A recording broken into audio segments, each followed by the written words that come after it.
Hey friends, Josh Lozada here. So you're playing with a pick, flies out of your hand, it slips out of your hand, you don't have it readily available, and you're playing that next song that really does call for using a pick inside of it, right? What do you do? I wanted to show you two other options that you have readily available for you in the event this were to happen. Now, using a pick is nothing new. This has been done for decades. Bass players have been using picks for a very long time.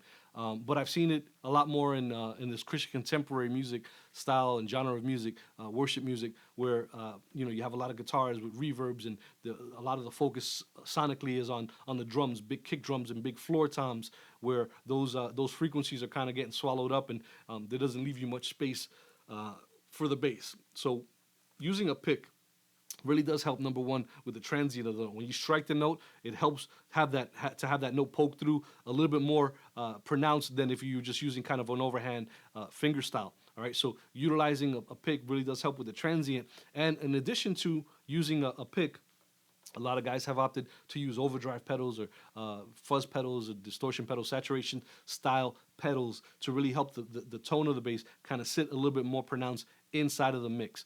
It does work. It may not sound that great when you're playing it soloed outside of the context of the music, but I guarantee you it sounds great inside of the mix, and it really does make these engineers their jobs a little bit easier, helping to having those tools readily available and working along with those things. So I'm using my trusty New York Bass Works RSVP 4-string. It's a precision style bass, passive. And I'm running some other pedals, but I'll focus more in on the way huge pork and pickle overdrive fuzz pedal. It's a combination pedal. I'm using it in the overdrive mode. Great little pedal. It just adds a little bit more of that upper harmonic fuzz thing, that overdriven sound that really does help the bass stick out a little bit more inside of the music. In addition, a lot of the ways that I use the pick are kind of like a rhythm guitar player would, where they're kind of up and down strokes. It really just helps to generate the momentum of what they're doing, of what they're trying to play. I use it in the same way where I'm doing eighth notes or 16th notes that really kind of create ghost notes, and it really helps with the feel. It generates a nice little feel for me. So when I'm playing, creating a bass line or replicating a bass line, I have that kind of backbeat behind me. You always want to be careful that you're doing it in time. Everything is kind of in a grid. The drums are doing something. You may have a loop playing in the background. Guitars are playing something. There may be an arpeggiated line. Everything's in time. And so if you're playing out of time, you're really going to screw things up. So just be very mindful when you're playing ghost notes and creating those types of things, that you're staying inside of the timing, the grid, all right, so that you don't stand out for all the wrong reasons, all right? So let me play a bass line utilizing the pick, and I'm going to show you two other options that you have at your disposal, readily available at any time if a pick weren't available for you. Let's check it out.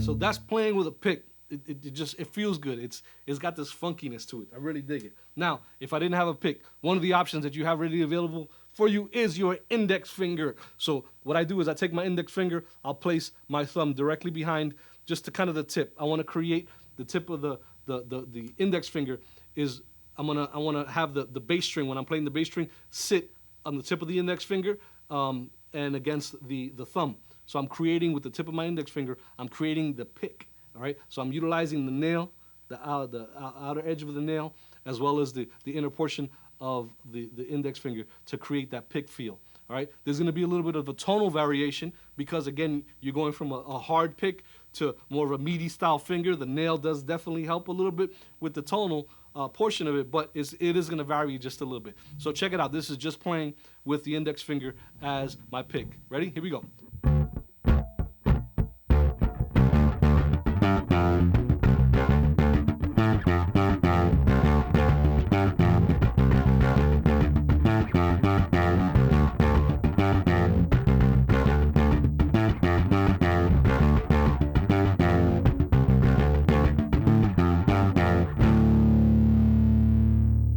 So that's using my index finger and converting that into the pick.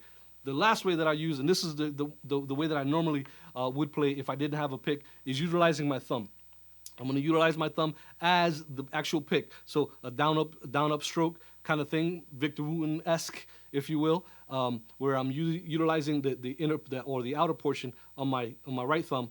In this case, I'm using the outer portion of the nail and the inner part of the thumb. Again, it's going to sound a little bit tonally a little bit different because now I'm having a more meatier part of my hand strike the string. So there's going to be a tonal variation, slight, but it is going to sound a little bit different. But I'm creating the feel. It's the feel that I want to try to replicate. That, you know, if I had a pick in my hand, I want to kind of generate the same thing with my thumb. So here's the bass line with the thumb.